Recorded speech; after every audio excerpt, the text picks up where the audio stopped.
Well, that took a minute. I thought I hit the wrong button. Welcome to Southbound, an NFL podcast where two not so depressed Saints fans talk about the NFL, the NFC South, and the Saints. Quacker, we've got a draft special. Are you ready to jump into this and talk a little bit about the NFL Draft 2026? Yeah. All right. Yeah. So before we start, my name is Matt. I'm a quacker. Okay, I didn't ask you this before, so I'll ask you now. Are there any news and notes that aren't directly related to the draft?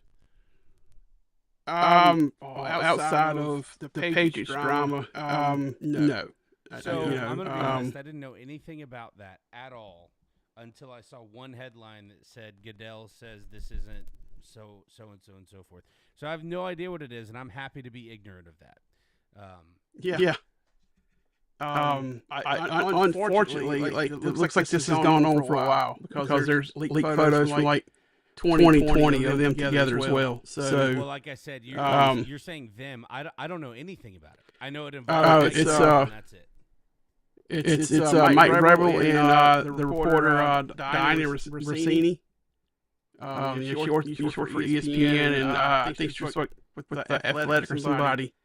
But apparently she's been having an affair with Mike Vrabel for a while.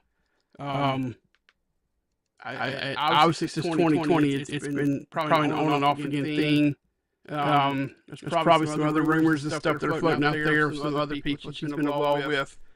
But it's really come out at a bad time for sure.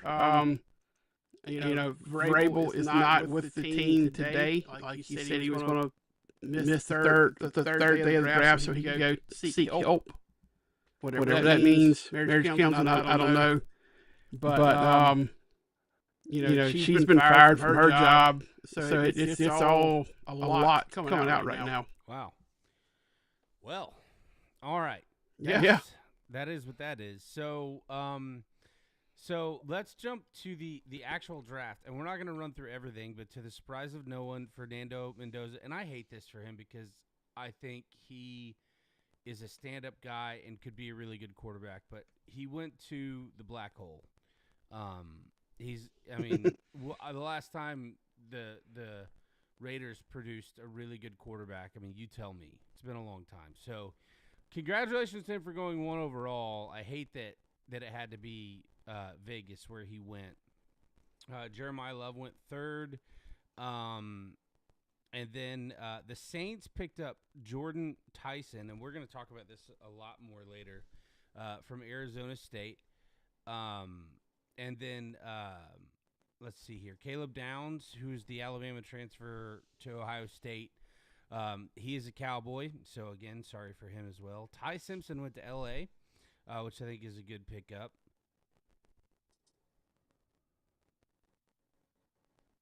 Ruben Baines from Miami to Tampa. That's a good pick by Tampa. I hate it for the Saints because he's a pretty dominant pass rusher there. So yeah.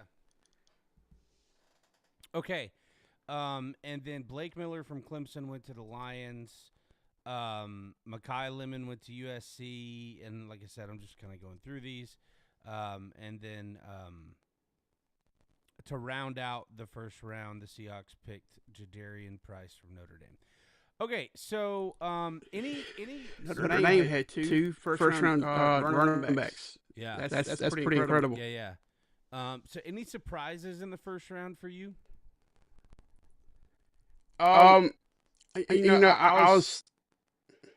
was surprised the Saints drafted Jordan Tyson, especially because we all know the kind of injury history that Chris Olave has, and then they drafted a receiver who has some injury issues. He had a knee that was pretty busted up. I think he tore like the ACL and ACL, and then last season he was out. I don't remember if they said he missed 9 games or he only played 9 games with a hamstring injury. But we've already got. They were saying that he's like the best receiver in the draft. But your best ability is your availability. So if you're injury prone, and it may be a lot to do about nothing. Sometimes players are more injured in college, and then they get to the pros, and they're never injured at all.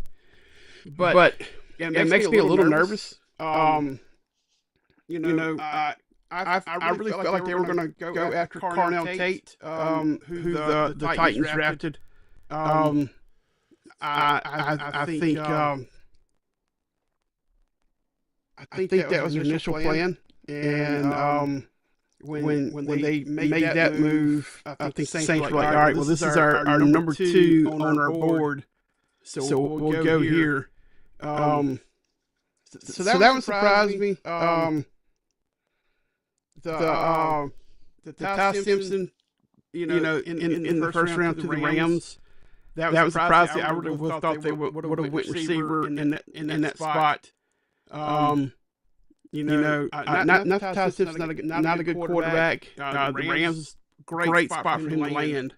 I was kind of surprised by that because they've got a Hall of Famer there with Stafford, who's he's year to year at this point. But I understand the pick, but maybe they could have waited to the second or third round to draft him and got the first round receiver. But So I'm gonna slightly disagree. I think it's the perfect pick, and here's why I think so. Because, Stafford is a. So first of all, I think it's controversial to say he is a Hall of Famer. Now I agree with you. I think he will be, but I don't think he's a consensus Hall of Famer yet. Right or wrong, I'm not saying that I necessarily agree with that, but I don't think he's a consensus Hall of Famer. But here's the thing about him: if you're Ty Simpson, or if you're the Rams, would you rather do what the Packers have done for their last 2 quarterbacks and give a promising young future starter a couple years under a vet? Or would you like to do what all of these other teams have done and try to throw a quarterback out there year 1 and just see what happens?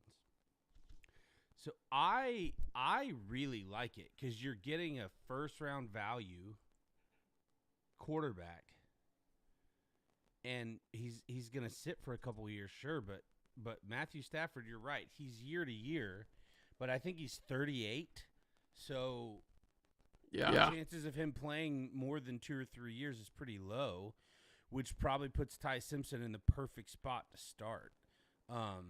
So I really, really like the pick. I think it's good for Ty Simpson. I think it's good for the Rams, and I think it's good for Stafford because it gives him an exit plan. I understand the pick, and I was surprised by it in the first round there. One of the funniest things that happened was the Steelers were in position. They had already called the player Malachi Lemon from USC. They were going to draft him, and the Eagles swooped in at the last second with the trade. I forget who they traded with. But they turned up the spot in front of the Steelers and drafted him instead. So he had already gotten a phone call from the Steelers saying, when we come up, you're who we're drafting, and then the Eagles swoop in at the last second and steal them. So I think that was pretty funny. So I don't know how much truth there is in this, but the way I heard it is he was on the phone with the Steelers, and the Eagles called him. Yeah. Which is the same thing, it's worse. Yeah. So, all right. So, any other surprises just NFL wide before we zero in on the Saints? I just surprised. This is kind of neat. The number 2 pick from the Jets, David Bailey, the linebacker. No.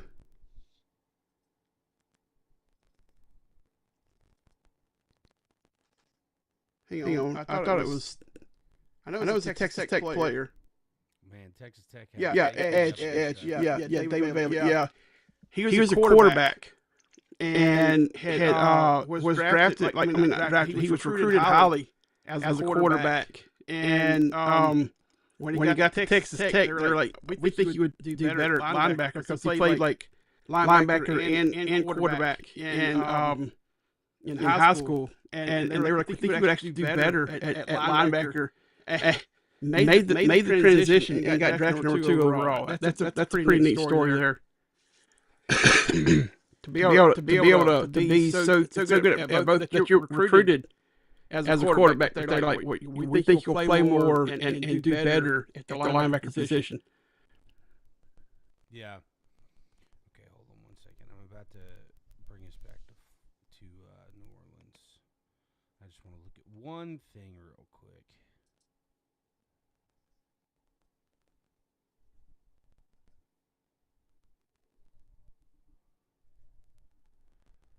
Okay, so let's talk about the Saints. So their draft consists of Jordan Tyson, Christian Miller from Georgia, Oscar Delp from Georgia, Jeremiah Wright from Auburn. That was a 4th-round trade acquisition. Bryce Lance, also 4th round, 4 picks later from North Dakota State. Lorenzo Styles Jr., which is a 5th-round trade acquisition from Ohio State, and Barry and Brown. So they have the 3rd pick in the 7th round, which is not too far away. We're on round 623 right now. So they've got 1 pick left. How do you feel so far about the Saints? All right, I'll tell you mine in a minute. I want you to go ahead. You tell me first. I think it's been a good draft. I love the draft of Oscar Delp, tight end. He's good. First for tight end. He's just like all the other Georgia tight ends that we've seen. Just shouldn't be as athletic as he is, but he's so athletic. Makes plays down the field. I love the offensive lineman they drafted. I think that's going to be good for them. They drafted 3 wide receivers. Barry and Brown is absolute speed demon. And of course they made a trade as well. They traded a 6th-round pick with the 5th or 6th-round pick with the Raiders. They got a defensive end for that draft pick, and they got a pick back as well. All I'm seeing are the actual draft selections they made. So I don't have any way of seeing that right now. What that? Yeah, I saw that on Twitter. No, I'm sure you're right. I'm just looking at their draft selections. I'm not looking at what they get in trade acquisition, like in other than draft equity. That's the only thing I can see.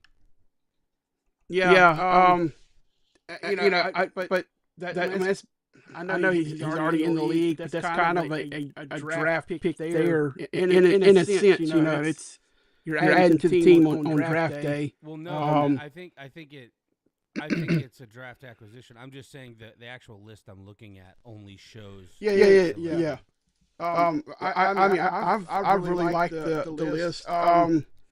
They drafted Bryce Lance, who his brother is the quarterback. Trey Lance, that was drafted first round a few years ago. So they definitely have gone offensive heavy with this draft. I was trying to give Shough as many weapons as possible. I would like to have seen a couple more offensive line selections, but just one. Yeah. But I think it's been a good draft so far. We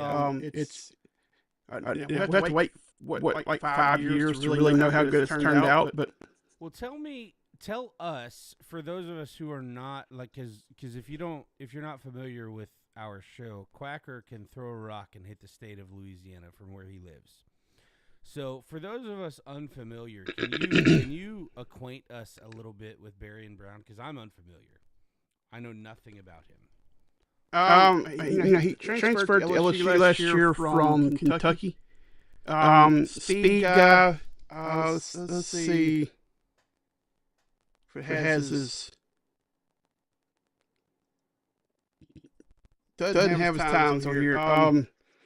I can't remember how fast he is, but he's like one of those like track style guys as far as like speed, and really good route runner. They on his analysis says he can stick his foot in the ground and make sharp cuts, which is what you want as a receiver, because that speed can provide separation, but when you're in the shorter routes and stuff, you want that ability to make that sharp cut, because that gives you the ability to create separation, because you know where you're going. Your defensive back does it, so it's all it's all your route running ability in those shorter routes that creates the separation. So he's got good hands. This is a really good, especially for a later round draft pick. Really good selection by the Saints. Yeah. So my impression overall is I think right now the Saints have had the best draft in the NFL, based on what they needed and what they got. Because if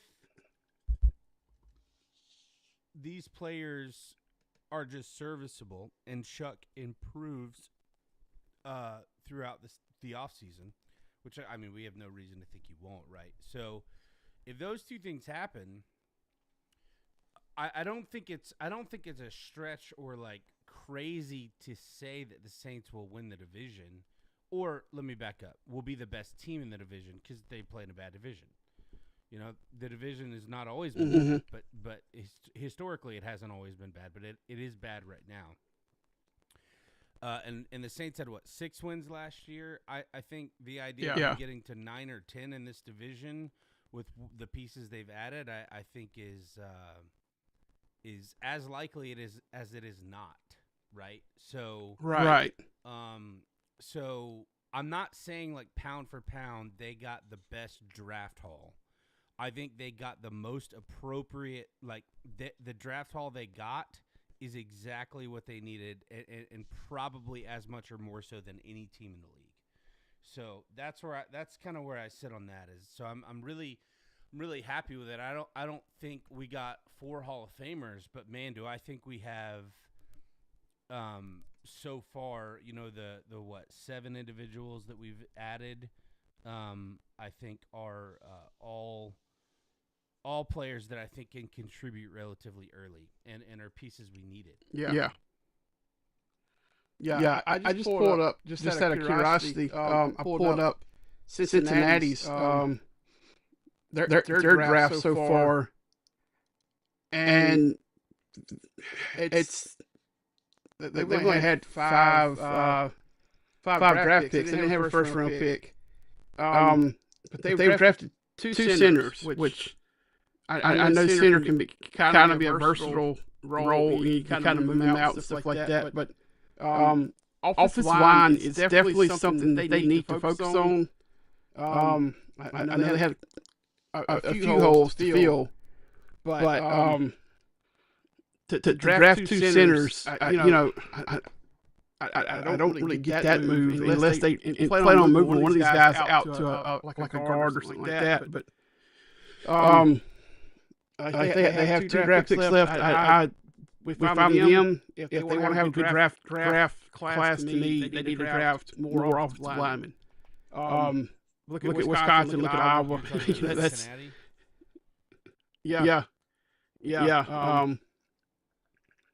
If I'm them, I'm looking for linemen out of Wisconsin and Iowa, because that's traditionally where some of the best linemen come from. Is those 2 schools. Yeah. Hold on 1 second. I'm just looking at. Yeah, there have been. Let's see how many centers have gone. Centers. So there have been 9 centers taken in the draft. So the Bengals, what's interesting is they didn't take. Here's what I think they're doing. Their first center wasn't until round 4, and the second one they picked up is in the 6th. So I wonder if they're just going to let them compete for a roster spot. Maybe they figure, hey, this is what we needed. Let's take a chance on these guys.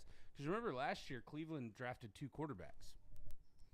So it's not unheard of for something like that to happen, because their first center was the 4th center off the board. So I don't know that it was necessarily something they were like, oh, we've got to go get a center right away. It kind of strikes me as like, if you don't take a center until round 4, and they had, let's see how many picks they had, because they have had fewer. So it's their 3rd pick, right? So yeah. I'm thinking I don't know how much that. I don't think there's a lot of urgency in that based on what I'm seeing, Yeah, I saw an article this week that said that this season's probably going to determine Burrow's longevity in the city of Cincinnati. If he wants to move on somewhere else, demand a trade, because I would hate to see him end up in the situation like we saw the Andrew Luck, who was generational talent, whose career got cut short because they weren't protecting him. He had so many injuries, like you just what knocked him out was like a lacerated kidney or liver or something like that. He just, I don't even know. Like, that's the thing is, I hope that that's not the case with Joe Burrow, but I think we're close to that, because both of these guys, Burrow and Luck, are Hall of Fame caliber quarterbacks. Yeah. No question. Nobody can argue about that. Right now, Luck will absolutely not be in the – I mean, we know Luck won't be in the Hall of Fame. It's starting to look more and more like Burrow's Hall of Fame campaign could get cut short for the same reason. Not that he's going to retire, but we've seen some injury-plagued guys before not retire, but just teams just won't take a chance on them, Mm-hmm. Now, what would be cool is if Cincinnati passes on him and, he goes to Cleveland, or maybe comes down to New Orleans. Now, the issue with him coming down to New Orleans is I think New Orleans and the staff and everybody in the building is really happy with where Shuck is. But the thing is, it's not without precedent for the Saints to take ex-LSU players. It's also not without precedent for someone like Joe Burrow, who's from Ohio, to stay in Ohio. And he's in Ohio now. But whoever gets him, if the Bengals do let him go after the season, is going to get a value pick if he's healthy, right? It's not going to be like a Deshaun Watson situation where you have to pay him the bank. It's going to be a lot closer to what happened with the Saints when they got Drew Brees in 2006. Got a really solid for a value. It would have to be a trade situation because he's got a long-term contract, and it's one of those that's in the $200 million, like $250 range. Yeah, so it's going to have to be. No, not necessarily, because depending on how it affects them. Because I don't know how many years he has left on that, because he signed that, I think, after his Super Bowl year, right? So after the year they were runners-up. So depending on how it affects them cap-wise, they can release him. They don't have to trade him. Now, I don't know how many years he has left, but I'm pretty sure he signed that extension after the year he took him to the Super Bowl, which was like, what, 21 or 22? He signed it in September 23. It's a 5-year, $275 million extension. So September 23, we've already had 23, 24, 25. Yeah. So it runs through 29. Yeah. This is when his contract runs through. Okay. So that would be 3 more years on. That math doesn't make sense. If he did it in September of 23 and it was 5 years, why does it run to? It was extension. Extension because he still had time left on his contract. Yeah, but see, I think by the end of next year, that's probably not a huge cap hit. So I don't think it has to be a trade situation at all. Well, they're not going to just cut him. Like it'll be him requesting a trade. They want him to stay there. No, they might though, because that's the thing is when it comes to injured players, you have to literally, no pun intended, cut your losses at some point. So that's what I'm saying. I don't think this is a situation where he's unhappy and wants to leave, and they're like, all right, we're going to get our value out of this. I think if he winds up leaving, it's because they just don't feel like the long-term investment is worth it anymore, and they're going to look to get out of it however they can. So I think that's where it differs from a disgruntled player or whatever. I think they might cut him. Because I think it would be as much them as it would be him saying, all right, we got to do something different.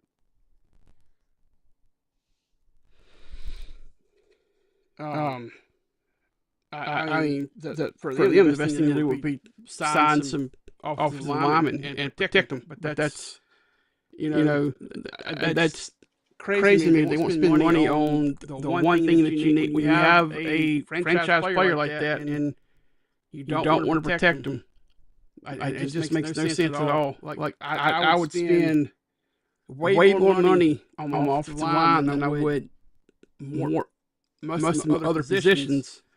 Because I want to make sure that he's upright. Because we've seen what a really good quarterback can do. Like what Tom Brady did with subpar receivers. Still took it to the Super Bowl. Peyton Manning made some subpar receivers. Not subpar. I mean, okay receivers, right? I mean, he had good receivers, but there were some subpar on his. I mean, I get what you're saying. Like there were definitely some subpar receivers on his roster. But I mean, he's still throwing 50 touchdowns a season and stuff, and it's one of those things where you don't have to have four great receivers on the team if by doing that you don't have an offensive line that can protect them, because at this point the four receivers aren't doing anything anyway, because they're by the time they get open, he's on the ground, or had to throw the ball away to keep from getting hit again. So it to me just makes no sense not to invest money in that position to protect him. And that goes for any team. Well, no, I mean, I think you're right, and I think that's part of it. But we saw a similar thing with Tua. Now there's some controversy surrounding the Tua thing, comparing Tua to Joe Burrow, because I think you and I would be in the camp that would say that Joe Burrow is inarguably better than Tua. But I think there are a lot of people who don't feel that way, who feel like Tua is in the same camp or same league. But I think, because the knock on Tua was just his arm strength, but everything else he seemed to have. But to me, what I've seen is like Joe Burrow has his swag and whatever and his confidence, but Tua has acted more like a player who's already proven it on the field when he hasn't proven it on the field, right? Than Joe has. Like Joe, I feel like is very, he's more confident than I think. I think it turns a lot of people off, his confidence, but at the same time, I've never heard him talk and be like, oh, I've already earned this. He's like, I got to work harder. Yeah. So to me, I feel like you're going to see a similar situation where the Dolphins release Tua. I think you are going to see that possibility approach with the Bengals and with Burrow. But anyway, I mean, we'll see how it goes. And I don't want to get too off track, because the main reason we're here is to talk about the draft. So currently on the clock, and we're not going to do like a live draft look-in, so to speak, but we've got Pittsburgh on the clock, and I've got to step away for just a second, Quacker, so I'm going to let you take it for just a minute. Okay. Let's see. Pittsburgh. Let's see how many draft picks they have left.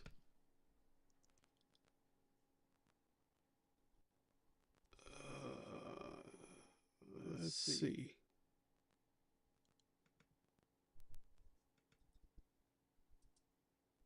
Pittsburgh, this is their last pick of the sixth round, and they have two in the seventh. After them, I think I saw it was Philly. Maybe it wasn't Philly.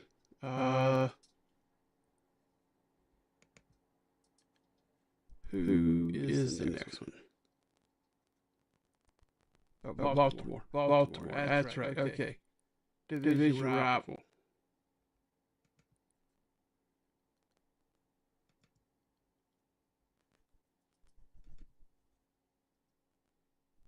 They also have three picks left. Let's see. Pick is in. Let's see who the Steelers select.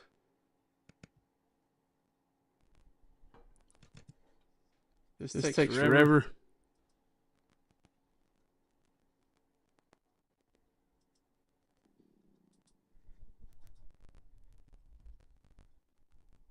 Let's see. They said you need a quarterback, offensive tackle.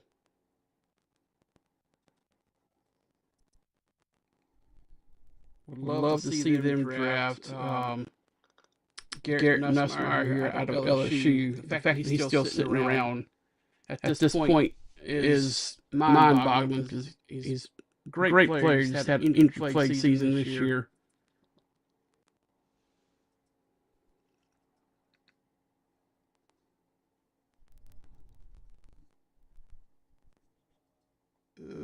Let's see.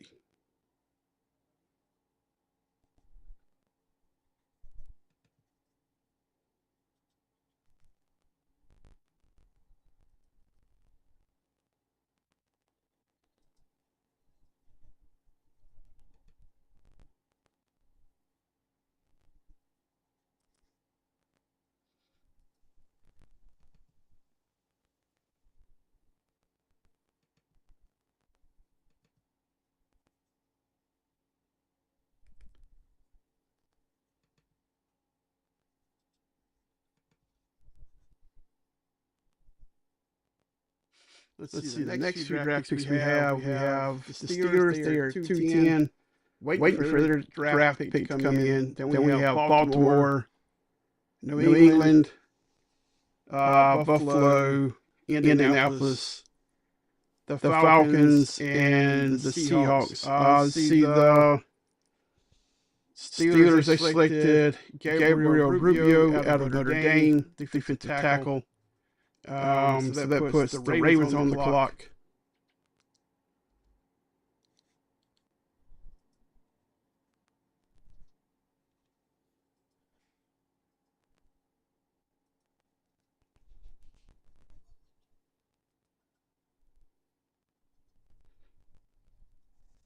I think. Wow, they already got their pick in. All right, let's see. They have.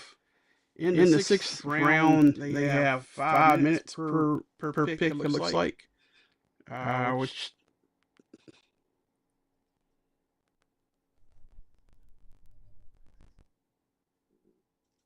has shortened the draft considerably. Used to had the first round was like 15 minutes. Let's see. Ravens select Ryan Eckley. It's a punter from Michigan State. Puts New England on the clock. Okay, sorry about that. My dog was going crazy. All right, hey, so I wanted to ask you this. Again, put your almost Louisiana resident hat on for me, because I don't know anything about this. Why is Harold Perkins still on the board? That's a good question. Because I saw that and found that to be quite curious to me. I think he's one of those players. He's a tweener, right? I mean, I don't think he's ever really used correctly at LSU. Part because of his size. He's let's see if I can pull up his. What they have his edge.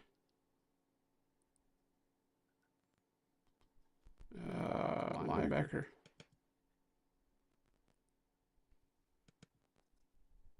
He's 6'1", 223. So he's not your typical linebacker build. 6'1" is okay. They like a little heavier. Because they have tall edges, Yeah. So I know he and I can't think of his name. Brian Kelly. He and Brian Kelly had their issues, which date back, really all the way to the beginning of Kelly's tenure. But he was still productive, wasn't he? Yeah, he was productive. Especially his freshman year was probably his best year. And of course, his second year, he tore up his knee. He came back last year. I thought he played really well last year. I don't really know. I mean, Nussmeier still being available. Him still being available. There are a few players from LSU that I'm surprised are still there. Yeah. Especially when you see some of these players that have been selected that you're like, I don't get how these guys are better than the LSU guys that are still there. And even last year, there's a cornerback from Southern Miss, Josh Moten. He was phenomenal this year. And some of these other major guys have been selected over him. I don't get that. I'm sure he'll get a chance to sign a free agent contract somewhere. Or somebody may take a chance in the 7th round. But yeah. Well, I think so much. It's really cool for these guys to get their name called. Yeah. Well, I think so much of it comes down to, and you and I have talked about this before, and I think we're in agreement, but a lot of it comes down to pre-draft interviews, combine, pro day, all of these things, and we get to watch clips from pro day, and we get to watch the televised combine. We have no insight into the interview other than what a beat reporter may hear from some unknown anonymous source, right? So yeah. I think a lot of that comes into play. Now, we know as good as anyone, I mean, because if you have eyes and ears, you know this happens every year. There are misses in the draft every year. There are misses with people who are drafted way, way, way, way, way too high. And there are misses with people who are drafted way, way, way too low. Right, so Tom Brady, Brock Purdy, obviously are examples of players drafted way too low. Matt Leinart, who's the guy from LSU who could throw the ball 16 miles? Jamarcus Russell. Are examples of misses. Now, not every one of those examples of misses is because of them. Sometimes it's because of the program they're drafted into, which I think is the case with Vince Young. Leinart, huh? Vince Young. That was the case with him. He got drafted by the Titans. They had Jeff Fisher. Yeah, Fisher couldn't stand him. I think I always thought Vince Young was a better college. I never thought he would be a good pro quarterback. So I guess you could say Vince Young, but I think Matt Leinart is definitely one because he had all the intangibles. Vince Young, I don't know. I go back and forth on that.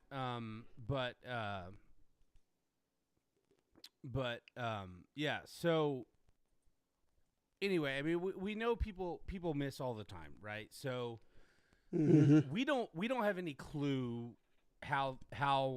what the indicators are. And Quacker and I talked about this off air. I am not all that surprised about Nussmeier still being on the board where Quacker is. And there are probably some guys that Quacker's really surprised about that, or that Quacker's not surprised about that I am, right? So, and I think that's the nature of it. Is it's not just subjective, but it's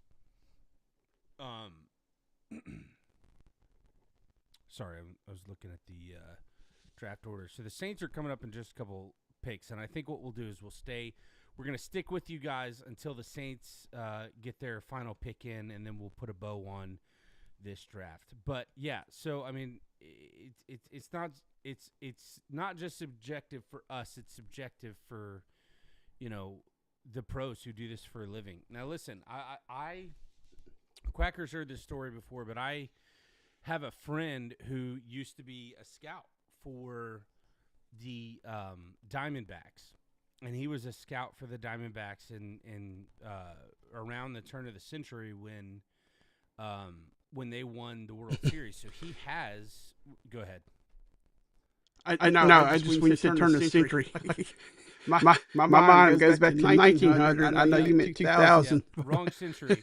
Yeah. So, but he has a World Series ring. I almost said Super Bowl ring. But we're sitting, me and this friend of mine, his name is Mike, and like I said, he was a professional scout for a World Series champion team. And we're sitting there watching a minor league game, right? And this scout, now granted, I don't know the sport of baseball as well as most people, or like most like avid fan. Like I'm a casual baseball fan, but we're watching the game. It's a minor league AA game, so most of these players will eventually be in the majors. Not all of them, but most of them. You know, if you make it to AA, your chances of getting called up are a lot higher than they are in any of the other divisions, because you know AAA is a lot of times you're going down to that, or the career minor leaguers are in AAA. So, so good baseball. And Mike looks at me. He goes, "See that guy on first?" I said, "Yeah." He said, "After this pitch, he's going to steal." I said, "How do you know?" And he like explained, he did all these things and he explained it. And I was like, because like Quacker, if Quacker and I are talking about baseball, Quacker can explain baseball, especially like baseball history and some baseball strategy better than I can. And he knows more about it, and he can make things make sense that don't make sense to me. But what this guy did was basically like he used the force, and like what he was like, yeah, if you look at the, you know, the wind direction and the this and the that and the other, and then you see his left leg, what it's doing, and what his right kneecap twitched, you know, and then sure enough, the guy stole the base. He attempted it, got it, and was safe. My point with all that is, all these professional scouts and all these professional sports know what they're doing, because this is a big dollar business. They're not right all the time. They're not right all the time. And it's not because they don't know what they're doing. My friend Mike knows what he's doing.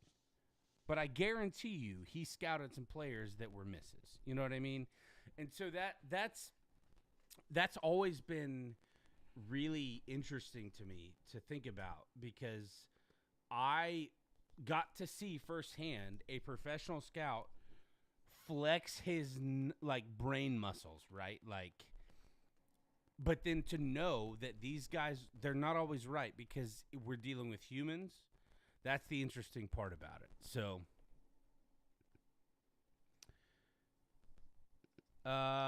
did New Orleans trade their pick away? Looks like maybe they did, or it got moved. Let me see here. No, they're still round 7, pick 3. But we're still on round 6. Oh, okay. We're on pick 34 of round 6. All right, I'm with you now. Yeah. I was just looking at the best available list, and I was looking at the quarterbacks, and so they have one is Garrett Nussmeier, 2 Luke Altmaier out of Illinois. O'Hare Perkins just got selected by the Falcons, so he's off the board. Oh, Saints fans hate that. Hate that. Oh, LSU fans hate that. I mean, they're glad he got drafted. But LSU fans are Saints fans unless they're dummies. I mean, for the most part. Yeah. There are Saints fans that aren't necessarily LSU fans. I think most LSU fans are probably Saints fans. I got some cousins that live in Georgia that are LSU fans, but they're Falcons fans. Well, Jesus.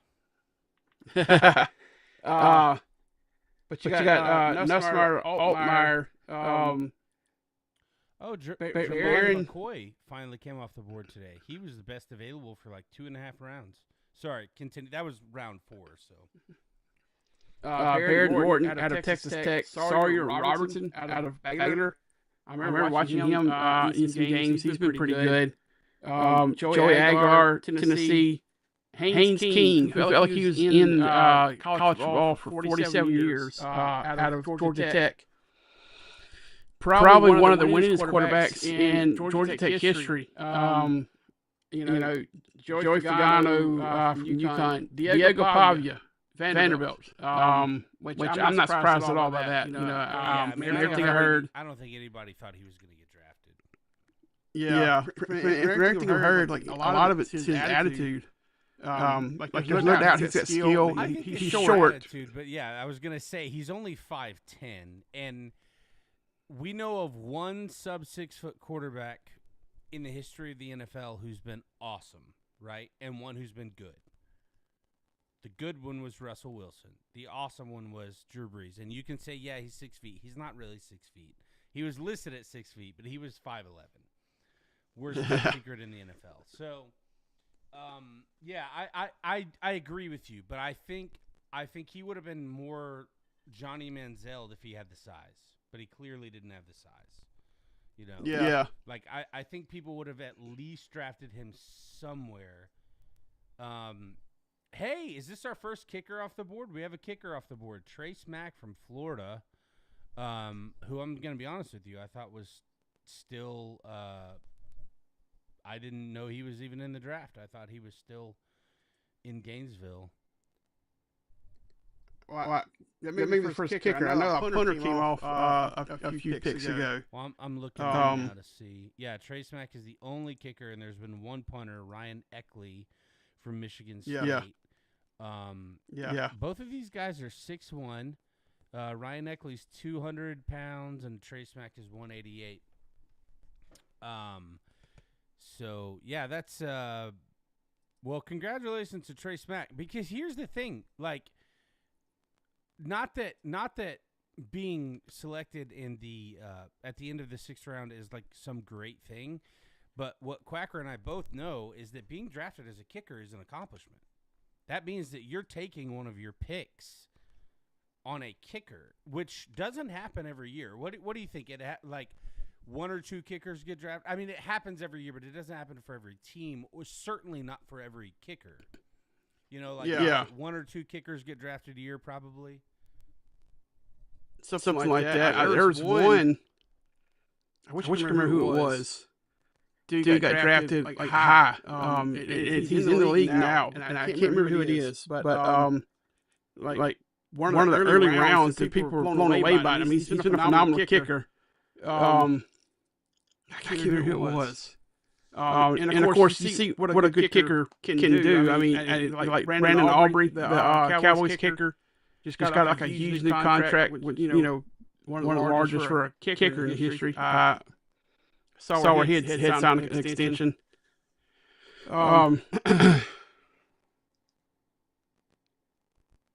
See, it's the Cowboys on the board now, and then the Saints.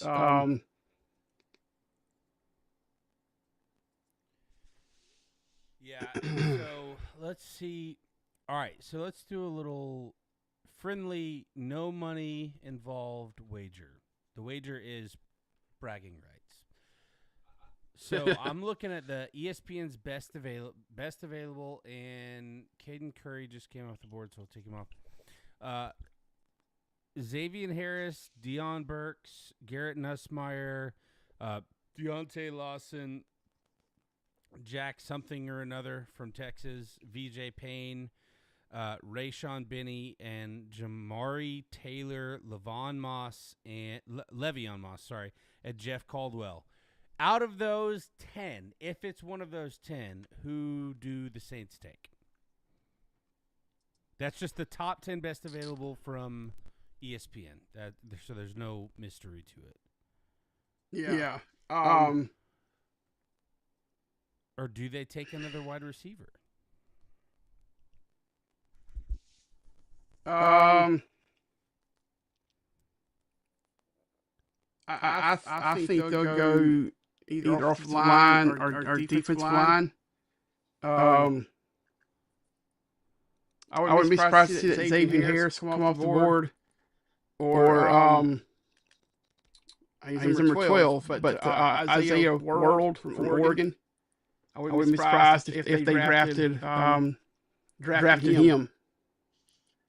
As far as so, you said defensive line, so I just went straight to edge, which obviously I'll go to tackle in a minute. But the top 5 best available are Logan Fano from Utah, Mason Reiger from Wisconsin, Tyreek Sapp from Florida, Patrick Payton from LSU, and Quintavious Hutchins from Boston College. Let's see what the tackles look like.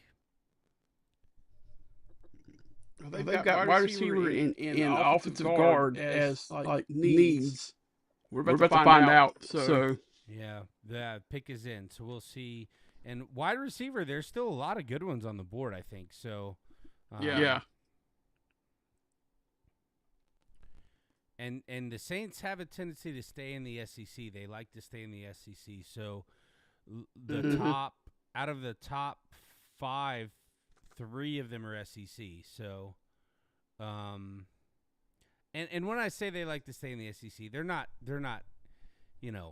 hamstrung by it, but they do have a tendency to like the SEC guys. Yeah. I tell you, looking at the guards listed. There's one on here. I remember watching him play quite a bit this year from Alabama. Cam Dewberry. He's the fourth rated left. I think he's a really good, really good guard. I wouldn't be.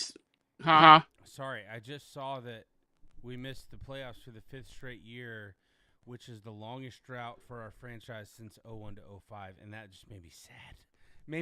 Because I didn't realize it was that bad. It's what do we make it the first year after Breeze retired? Must not have. No. Because he retired in 20, right? Or 21. Because this is the first year. Yeah. I said or 21 because I don't really remember. I think it was 21, but it might have been 20. I don't know. While we wait on this, cornerback T.J. Hall from Iowa. All right, so that's who it is. The second you said it, were you predicting that, or was that? No, it popped up on my. Oh, so you were just stealing my job and reading off the selection. I see. Okay, because you said it and then it popped up on my phone and I was like, okay, well he just did a really good job of selecting that, but instead you were just stealing my job. So I get it. Yeah. Fine. I've been watching the draft and listening to some of this baseball game today, and one of my favorite players, Matthew Russo, he hit a grand slam today for Southern, and so this broadcaster telling the story.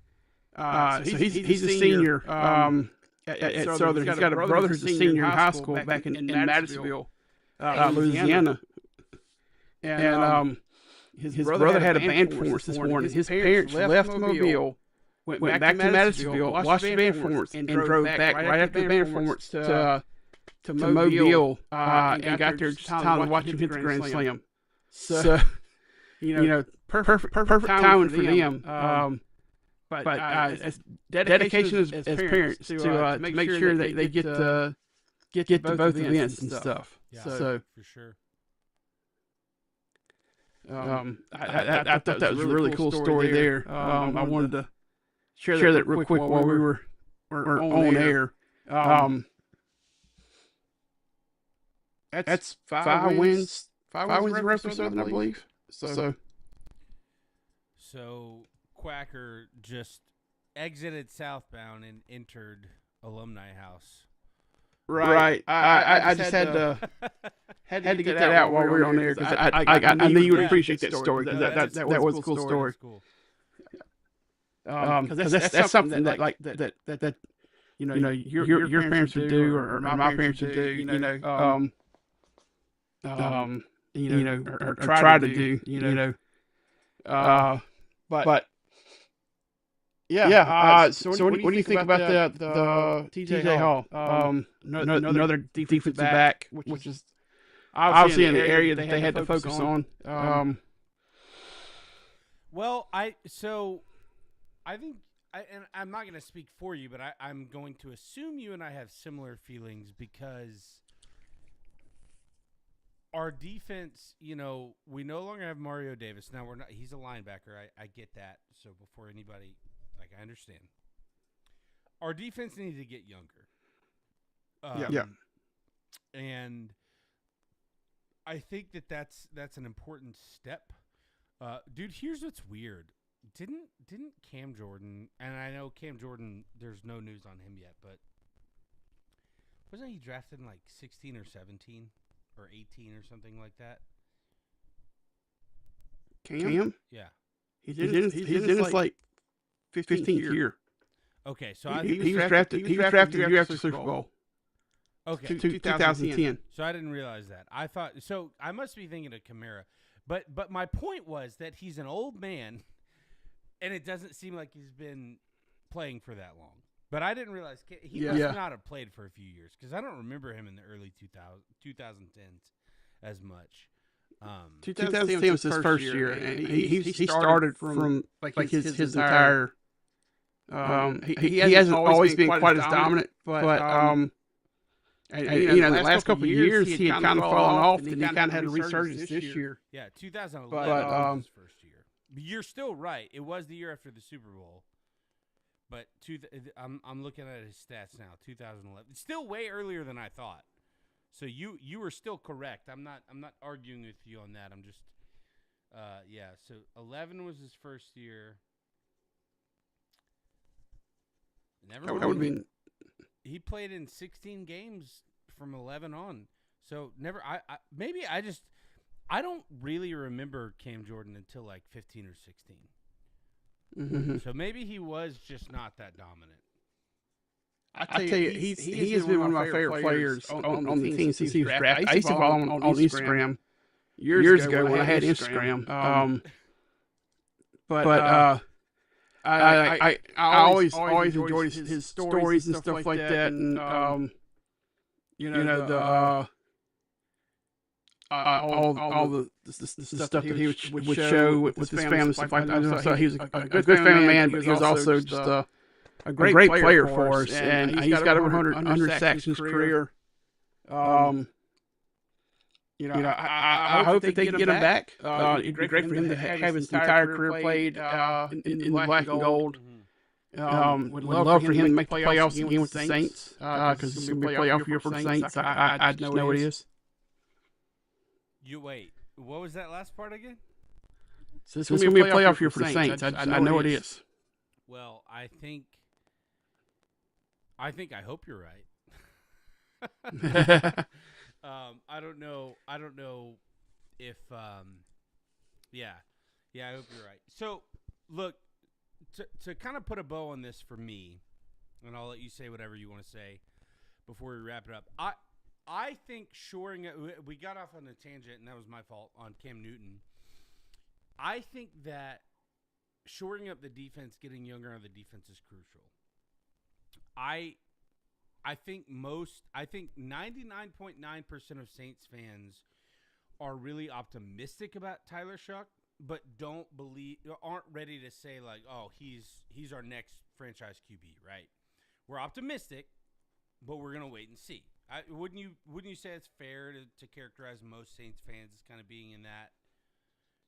I don't know. From some of the stuff I've seen on social media, from some of the Saints sites and stuff, from what I see, I think most Saints fans believe he is like the next franchise QB. It's well, then I'll just speak for me. I'm not ready to commit to that yet because he's like 93 years old. But I do believe that he's not. He's like, what, 25 or 26. But for a rookie, he was old. I do believe, however. But that's becoming more common, that age of being drafted. Right. It doesn't matter. There's still a ceiling. I mean, 42, 43, 44, 45 if you're Tom Brady. If you're a perfect specimen, 43, 44, is probably your – so, like, I don't care how common that's becoming. What I'm saying is there's an expiration date, right? Like, at some point your joints say, hey, I'm not doing this anymore. No matter how much you want to do it. So I'll say quarterbacks probably are in the best position to go. Quarterbacks and kickers, punters, are not quarterbacks because they get hit a lot. So but you had Drew played till he was 40-ish. I don't remember exactly how. I know he's in his 40s. Brady was 44. Brady was 45. Aaron Rodgers they can play longer now for sure. Yeah. But I think that's the outlier. I think 38, 39, 40 is about the cap for most people. Yeah. Right? Like, because it depends not only on your nutrition and your well-being, but your body. We talked about that earlier with Andrew Luck and Joe Burrow. It just depends on, like, what your body is willing to put up with. You know what I mean? Yeah. I do think if we get 13 years, 14 years out of Tyler Shough, that's a heck of a career. And two Super Bowl wins. I mean, come on. But let's be honest. All right, so he came second or third in Rookie of the Year voting? Second, I think. Okay. RG3, I'm pretty sure won Rookie of the Year. Yeah. And he was out of the league before his 7th year, right? So let's see how this follows. Because this knee with the opposite direction that they're supposed to be in. That's all part of it. Yeah. I'm saying is, yes, I agree that Shough showed promise, but I think almost none of us, right, felt like Shough was a home run pick when we picked him. I think there were some people who were like, let's see what he's got. But I don't know of anybody who's like, oh, yes, this is the pick. You know what I mean? Maybe I'm wrong. I was pretty confident in it. But that's because of us doing this not southbound, because we had been doing Alumni House, and I'd watched a lot of him that season. Because it coincided with us that being our first year of doing Alumni House, and I saw him play a lot his final year, and I was really impressed with him as a quarterback. Yeah. So when we drafted him, I was really excited about it. I'm not going to say I was like over the moon, but I was excited about it. I felt like it was a good draft pick.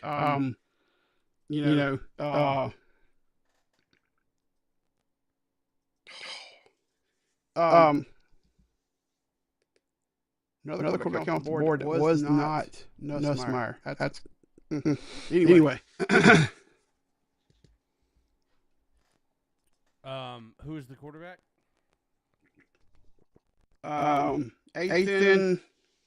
Oh, the Rutgers guy. The Rutgers quarterback. Yeah. All right. Well, do you have any final thoughts on the draft or on the Saints before we put a bow on this one? I think it's been a good draft. We'll pull it up one more time just to get one more overview. So, good mix of offense, defense. We went a little more offense heavy. Dude, I think tight end and wide receiver has been the theme of this draft. Actually, we went 50-50. Really? Yeah. If I count that right, one. All right. So while Quacker while Quacker finishes his thoughts, after he finishes, I'll announce the Steelers pick, and then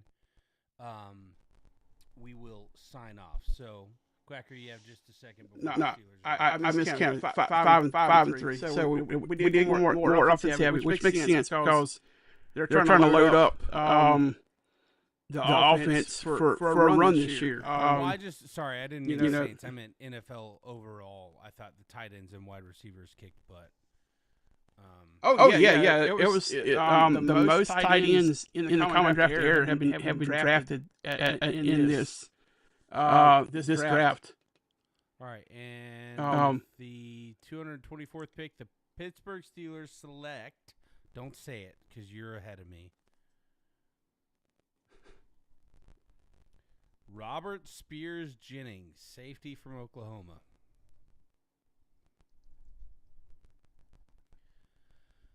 All right. Well, this has been a fun episode. I think, Quacker, what we need to do is, and we haven't talked about this, but maybe around mid-May. So let's give it a couple of weeks to marinate, and then let's come back and have another Southbound episode and talk about kind of our takeaways, because we know there are going to be, some moves left in the draft, and then just see what happens and what we hear out of camp. I think that'll be fun.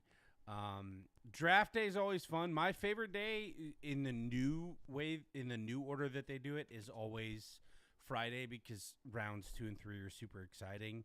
I actually feel like there was some pretty good action in this one. So for all of the Louisianans and Mississippians who can touch the state border, hopefully Nussmeier gets picked soon.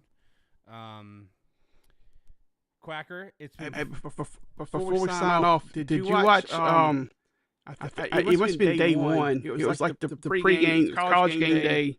They had Ryan Day on with the crew, and they were talking about what was the safety that played for Ohio State that got drafted. Downs. Oh, Caleb Downs, yeah. Yeah, because he started out at Alabama, and he played under Nick that first year. And they were talking to him, and he goes, "Well, he was a mess when we got him. I don't know what they were doing in Alabama." And Say was like, "Yeah, I agree. I don't know." It's just like a nice moment. I was like, "That's hilarious." I love since he's retired, like his personality is just on full display, and it's just been awesome watching him. Well, not only has he been great, but you got to give props to Ryan Day for having the cojones to say that to the GOAT, right? Like, you know what I mean? Like, that's cool. Yeah.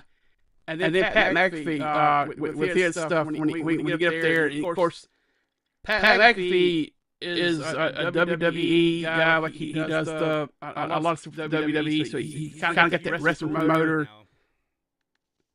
He's in a huge story right now. Okay. I haven't watched him in a long time, but they've got a gimmick going on, and he's a heel. So okay. But when he got up there, it's either the first or second time that he was up there, and when he got through his part, Nick Saban goes, "That's my guy." It's just like, I know, like you can see that his goal was to tick the Pittsburgh fans off. So, all right, so that's been fun. Listen, I hope you guys have enjoyed the 2026 NFL Draft. I know I have. I know it's been fun. We can't wait for football to come back. I have good news for you. All right. We've got May, June, July, and August. And August doesn't even really count because it's basically all ESPN Classic, college football games and like old college football games and build up to 4 season. So once you get to August, you got camps and stuff like that taking place. July, you got camps. So you have 4 real months, but really it's more like 3 in a diet month because in August you're gearing up for it. You know what I mean? So yeah. I don't know if you've seen this, Matt. They're talking about moving the start of college football back to where week 0 is now. I've heard people They're call talking for about that. move. I haven't seen anything about that actually. I have seen the NCAA put out a suggestion that they want to move back to week 0 for that being the start of the season.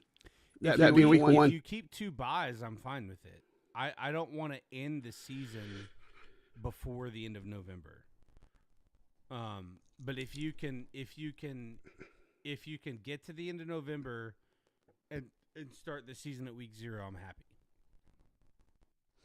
Yeah, I don't know. I don't know what they're going to do because they want to shorten they don't want to play in the college football playoff in the middle of February or middle of January anymore or into February. Because if you take away rivalry weekend on Thanksgiving, I think that's a problem. And the week after Thanksgiving having conference championships, I mean, those are staples.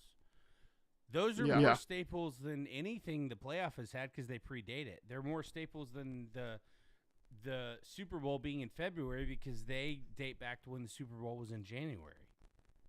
So, like, in my opinion, move the first week all you want.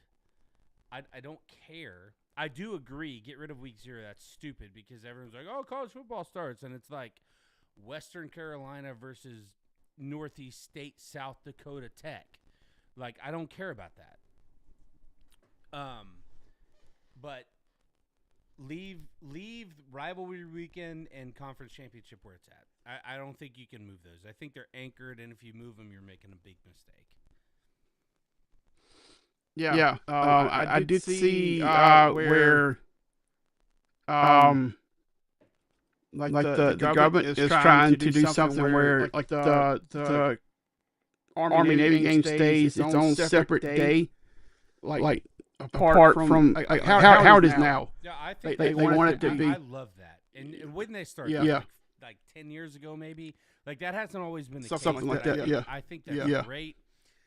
Because for those of you who don't know, they play their last regular season game the week after conference championship, so mid-December, somewhere around December 14th.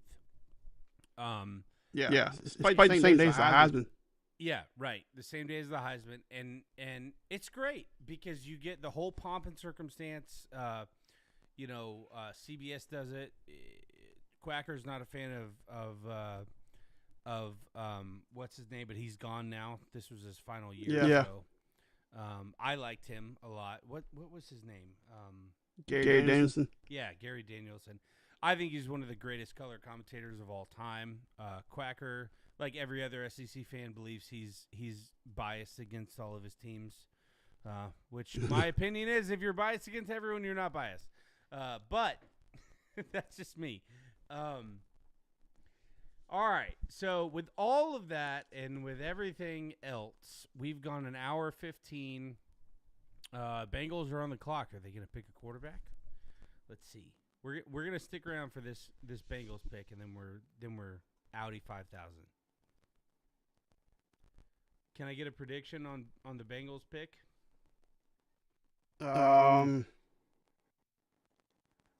Let's see. Get my best field real quick. I'll go. Deanna Burks from Oklahoma, wide receiver. So it's not G-Nuss?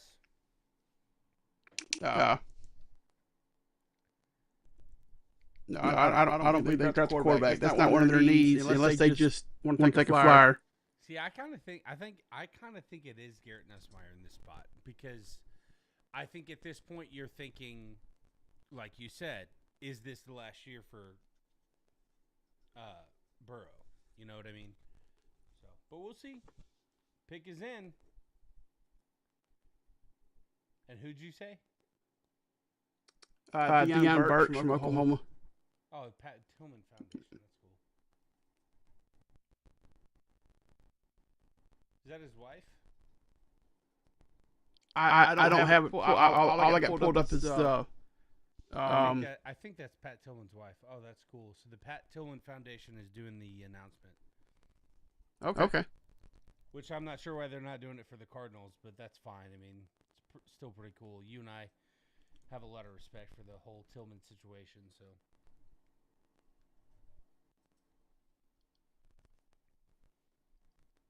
Wow. I still haven't got it over here yet. So. Are you watching the draft coverage? I've got the ESPN draft page pulled up, but it's not the video. Oh, I'm watching it on. Okay, I'm watching the broadcast.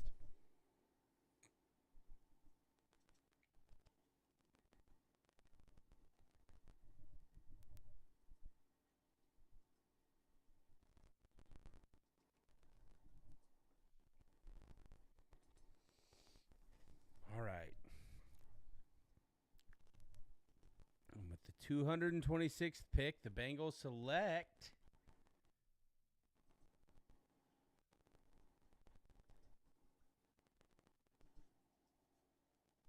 dot.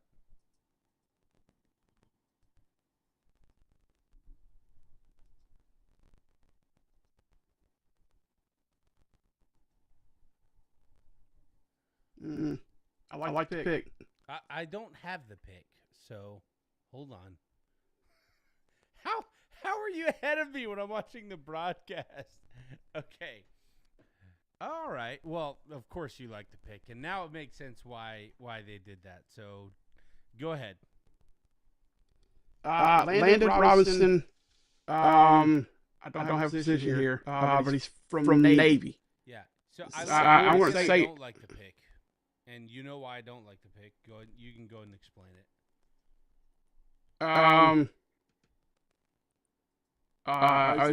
Defensive tackle. Okay. No, I don't know why you didn't like the pick. Yeah, because you're not supposed to get drafted if you're in the academy.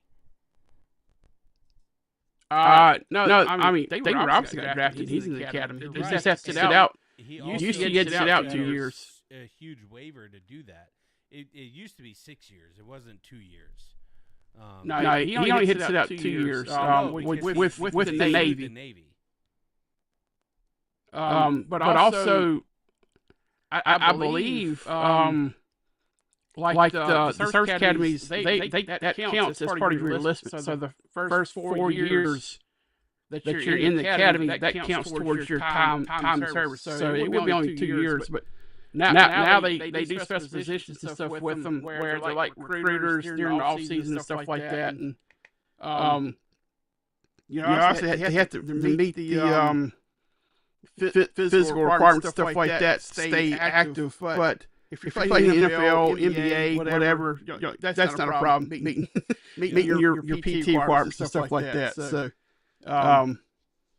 but I love the fact that we have a service member that just got drafted. That's awesome. Yeah. All right. Well,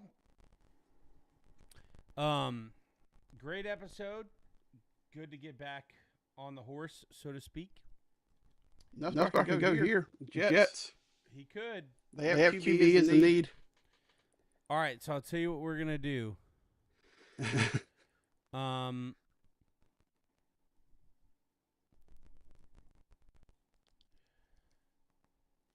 tell you, I would love to see him go to the Steelers. It won't happen, but I